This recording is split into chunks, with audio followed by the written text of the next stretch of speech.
Complaints to magistrate. ये criminal procedure code 1973 के 15th chapter में सेक्शन 200 से लेके सेक्शन 203 तक दी हुई है। सिर्फ 4 सेक्शन हैं। सेक्शन 200 कहता है एग्जामिनेशन ऑफ कंप्लेनेंट। भाई जो कंप्लेंट कर रहा है वह सच्ची कंप्लेंट कर रहा है या झूठी कर रहा है, इसको चेक करना, जांच करना जरूरी है। Section 201 procedure by magistrate not competent to take cognizance of the case. क्या प्रोसीजर अडॉप्ट किया जाएगा मजिस्ट्रेट द्वारा अगर उनके पास वह केस आ जाता है जिस केस को डील करने की उनके पास पावर नहीं है। Section 202 postponement of issue of process, कब पोस्टपोन कर सकते हैं किसी भी प्रोसेस को। और section 203 dismissal of complaint, magistrate complaint को कब डिसमिस कर सकता है। Let's cover all the sections in detail. Section 200 को अब हम बेरेट की लैंग्वेज कवर नहीं करेंगे क्योंकि हम अपने पिछले वीडियो लेक्चर में इंग्लिश वर्जन में जो था उसमें इसको कवर कर चुके हैं। अब इसका डायरेक्ट चार्ट बना लेते हैं। उससे पहले कंप्लेंट को ले लेते हैं कि उसको डिफाइन किया गया है under section 2D of CRPC। अब कंप्लेंट होती क्या है? 1 एलिगेशन ऑफ द क्राइम, कोई अपराध हुआ है उसका किसी के ऊपर इल्जाम लगाना। 2 ओरली और रिटन, ये मौखिक रूप से या लिखित रूप से होती है। वैसे मौखिक रूप से करने पर पुलिस ऑफिसर इसको लिखित में ले लेता है, लिख लेता है। 3 नोन या अननोन पर्सन के खिलाफ कंप्लेंट लिखाई जाती है। अननोन पर्सन इसलिए क्योंकि जैसे हिट एंड रन केसेस होते हैं उसमें नहीं मालूम होता है कि किस व्यक्ति द्वारा एक्सीडेंट किया गया था। अब आ जाते हैं सेक्शन 200 के ऊपर। Section 200 says examination of complainant. अब कोई कंप्लेंट हुई है उसकी जांच कैसे की जाएगी? मजिस्ट्रेट द्वारा कंप्लेनेंट और उसके गवाह का बयान नोट किया जाएगा और फिर कंप्लेनेंट, विटनेस और मजिस्ट्रेट तीनों के सिग्नेचर होंगे उसके ऊपर। 2 कंडीशन दी गई हैं जब कंप्लेनेंट और उसके गवाह की बयान नोट करने की जरूरत नहीं है। अगर कंप्लेंट पब्लिक सर्वेंट, पुलिस या कोर्ट द्वारा की गई हो या मजिस्ट्रेट द्वारा फॉरवर्ड की गई हो अंडर सेक्शन 192। एक और बात नोट करने वाली है कि अगर एक मजिस्ट्रेट ने दूसरे मजिस्ट्रेट को केस दिया है, कंप्लेनेंट और उसके विटनेसेस को एग्जामिन करने के बाद, इस सिचुएशन में जिस मजिस्ट्रेट को यह केस मिला है वह दोबारा से कंप्लेनेंट और विटनेसेस को एग्जामिन नहीं करेगा। सेक्शन 201 छोटा सा सेक्शन है, हमें यह बता रहा है कि प्रोसीजर क्या अडॉप्ट किया जाएगा मजिस्ट्रेट द्वारा अगर उनके पास वह केस आ जाता है जिसके लिए वह कॉम्पिटेंट नहीं है संज्ञान लेने के लिए। सो सेक्शन 201 2 तरीके बताता है कि क्या किया जाएगा। ए कहता है कि if the complaint is in writing, अगर वो लिखित रूप में है तो उसको वापस कर दिया जाएगा उस कोर्ट में जहां पर केस को चलाया जा सकता है। विद द एंडोर्समेंट भी आगे लिखा हुआ था, मतलब सारे डॉक्यूमेंट लगा के कवरिंग बना के। और दूसरा प्रोसीजर है 201 का बी पार्ट, ये कहता है कि if the complaint is not in writing, अगर लिखित रूप में नहीं है तो उसको वर्बली ही कह दिया जाएगा कि भाई आप इसको प्रॉपर कोर्ट में लेके जाएं। मतलब दोनों में फर्क देख लें, अगर इन राइटिंग है तो उसको डायरेक्ट कर दिया जाए, उस कोर्ट में भेज दिया जाए, और अगर नॉट इन राइटिंग है तो उनको प्लीज इन्फॉर्म कर दिया जाए कि कौन सी कोर्ट कॉम्पिटेंट है केस को लेने के लिए। इसी से रिलेटेड एक केस कवर कर लेते हैं, Rajendra Singh versus state of Bihar. ये 1989 का केस है, क्रिमिनल लॉ जर्नल 2277 PAT मतलब पटना। इसमें क्या हुआ था? The court acquitted the accused on the ground that it had no jurisdiction to take the cognizance of the complaint. It was held that the order of acquittal was illegal because the court ought to have returned the complaint for proper presentation to the proper court instead of acquitting the accused. भाई बरी मत कर देना, अगर वह गलत आ गया है तो उसको प्रॉपर कोर्ट में डायरेक्ट कीजिए। This is what it is meant by section 201. अब कवर करते हैं सेक्शन 202। ये है postponement of issue of process. इसमें 3 सबसेक्शन दिए हैं। सबसेक्शन 1 कहता है कि जब कंप्लेंट मजिस्ट्रेट को की जाती है और वह ऑथराइज्ड है उसका संज्ञान लेने के लिए, मतलब उसका कॉग्निजेंस वह ले सकते हैं। दूसरी कंडीशन क्या आती है कि case given under section 192 by CGM, या उनको CGM द्वारा केस दिया गया है। और तीसरी कंडीशन बताई गई है accused living out of jurisdiction beyond his jurisdiction, जो कि बेरेट की लैंग्वेज है। इसको 2005 की अमेंडमेंट में इंसर्ट किया गया था।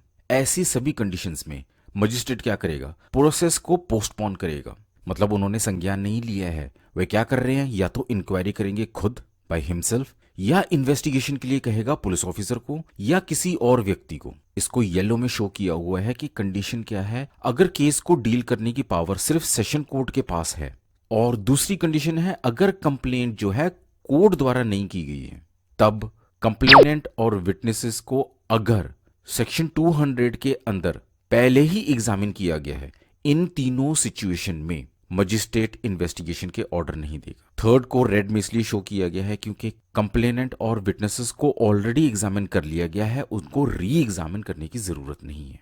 दूसरी बात सबसेक्शन 2 में कही गई है कि inquiry under section 202 of subsection 1 में करवा ली गई है। किसकी? कंप्लेनेंट और विटनेसेस की भाई। तो मजिस्ट्रेट जो है वह उनको एग्जामिन कर लेगा, उनका बयान नोट करवा लेगा। इसकी भी एक कंडीशन दी गई है, अगर केस सिर्फ कोर्ट ऑफ सेशन द्वारा ही चलाया जा सकता है तो सिर्फ कंप्लेनेंट और विटनेसेस की एग्जामिन किया जाएगा, केस उनके द्वारा ही चलाया जाएगा, मतलब कोर्ट ऑफ सेशन द्वारा ही चलाया जाएगा। थर्ड कंडीशन सबसेक्शन 3 में कहा गया है कि इन्वेस्टिगेशन अगर 202 सबसेक्शन 1 में अगर करवा ली गई है, किसके द्वारा? Person other than the police officer, जो ये थर्ड में हमने पहले कवर किया था कि अगर वो करता है तो उसके पास सारी पावर होगी जो एक पुलिस ऑफिसर के पास होती है, एक्सेप्ट एक पावर, वो है अरेस्ट विदाउट वारंट की। अब इस सेक्शन की इंपॉर्टेंट बात यह है कि जो इन्वेस्टिगेशन की बात की जा रही है वह सेक्शन 156 सबसेक्शन 3 के इन्वेस्टिगेशन से अलग है।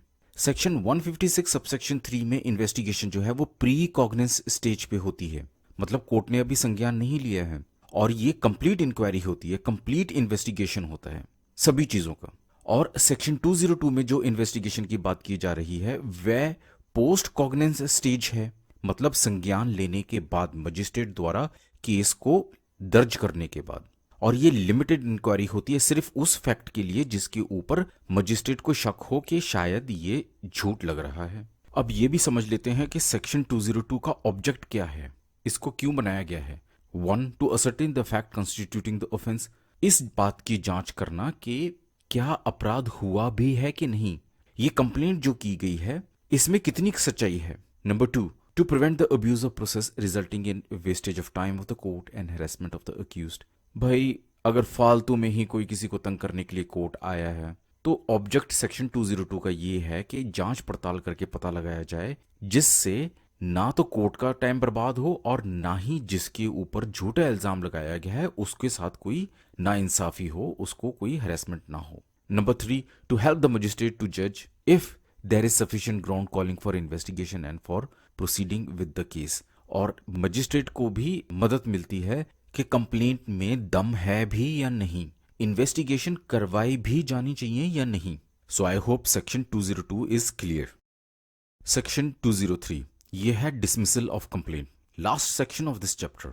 अब जब कोई भी कंप्लेंट मजिस्ट्रेट को करता है तो डेफिनेटली मजिस्ट्रेट क्या करता है, पहले तो वो कंप्लेनेंट और उसके गवाह का बयान दर्ज कराएगा, और सेक्शन 202 के अकॉर्डिंगली इंक्वायरी और इन्वेस्टिगेशन अगर कोई की गई है, इन सबको जांचने के बाद अगर magistrate is of the opinion there is no sufficient ground for proceeding, अगर मजिस्ट्रेट को लगता है कि कोई ग्राउंड बनते ही नहीं है केस को आगे चलाने के लिए, तो वह कंप्लेंट को सिंपली डिसमिस कर देगा। कंप्लेंट को डिसमिस करते वक्त मजिस्ट्रेट को लिखित रूप में यह देना पड़ेगा कि वह इस कंप्लेंट को क्यों डिसमिस कर रहे हैं। So he has to give the reasons in writing.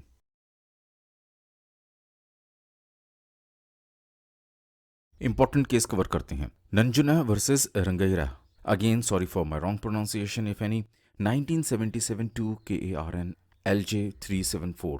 इस केस में बड़ी ही इंपॉर्टेंट चीज बताई गई थी कि अ मजिस्ट्रेट में dismiss a complaint under this section mainly in 3 cases. जो मेन 3 कारण हैं जब एक मजिस्ट्रेट किसी भी केस को डिसमिस कर सकता है। पहला, if he finds that no offence has been committed, जब उसको लग रहा है कि भाई कोई अपराध नहीं हुआ है, ये ऐसे ही तंग करने के लिए आया है। दूसरा, if he distrust the statement made by the complainants, जो शिकायत करता है उस पर शक हो रहा है कि ये सच नहीं कह रहा है। और number 3, if he distrust the complaint statement but his distrust is not so strong as to want him to act upon it, he may direct for the inquiry as provided under section 200. In these cases, the magistrate can refuse to issue process. जो शिकायत करता है, complainant है, उसके ऊपर विश्वास नहीं हो रहा है, लेकिन एक शक की सुई जरूर है कि शायद वो सच बोल रहा हो। ऐसी स्थिति में वो केस को प्रोसेस नहीं करेगा बल्कि इंक्वायरी के लिए कह देगा। सो ये कुछ इंपॉर्टेंट इंस्ट्रक्शंस है जो इस केस में बताई गई। एक और केस कवर करते हैं, Poonam Chand Jain and others versus Fazru, 2010-2 Criminal Law Journal 1423 Supreme Court. It was held that an order of dismissal of first complaint under section 203 CRPC is however no bar to the entertainment of a second complaint on the same facts, but it can be entertained only in exceptional circumstances. CRPC के धारा 203 के तहत magistrate साहब ने case को dismiss कर दिया का मतलब ये नहीं है कि वो व्यक्ति जो है बरी कर दिया गया है, आप दोबारा कंप्लेंट कर सकते। लेकिन सेकंड कंप्लेंट करते वक्त कुछ चीजों का ध्यान रखना पड़ेगा, वो इस केस में समझाया गया है। पहला, where the previous order was passed on incomplete record, कि भाई रिकॉर्ड ही कंप्लीट नहीं था। दूसरा, on misunderstanding of the nature of the complaint, कि भाई या तो हम ठीक तरह से समझा नहीं सके या मजिस्ट्रेट साहब समझ नहीं पाए। वैसे सेकंड केस में मजिस्ट्रेट साहब नाराज हो जाएंगे, सो बेटर है पहली ऑप्शन कि हम ही नेचर ऑफ कंप्लेंट को ठीक तरह से नहीं समझा पाए, मिसअंडरस्टैंडिंग थी। See, the order which was passed was manifestly absurd, unjust और फुलिश। ये समझाने की बात नहीं है, ये तो इल्जाम लगाने वाली बात हो जाती है। Anyway, D, where new facts which could not with reasonable diligence have been brought on record in the previous proceedings. ये सबसे बेस्ट प्रोसीजर होता है कि कुछ नए तथ्य हमारे पास हैं जो पहले हम नहीं बता सके थे। सो इन सब सर्कमस्टांसेस में सेकंड कंप्लेंट की जा सकती है अगर मजिस्ट्रेट ने आपका केस डिसमिस कर दिया है। But in this case of Poonam Chand Jain, the second complaint was on almost identical facts which was raised in the first complaint and which was dismissed on merits। यहां पर इस केस में हमें ये बात समझ आ रही है कि सेम फैक्ट्स थे और केस को डिसमिस किया गया था मेरिट्स पर। So the second complaint is not maintainable, इसलिए दूसरी कंप्लेंट को खारिज कर दिया गया था। सभी की लाइफ अनसर्टन होती है, सो जब तक जिए बड़ों को रिस्पेक्ट, छोटों को प्यार, बस इतनी सी बात है मेरे यार।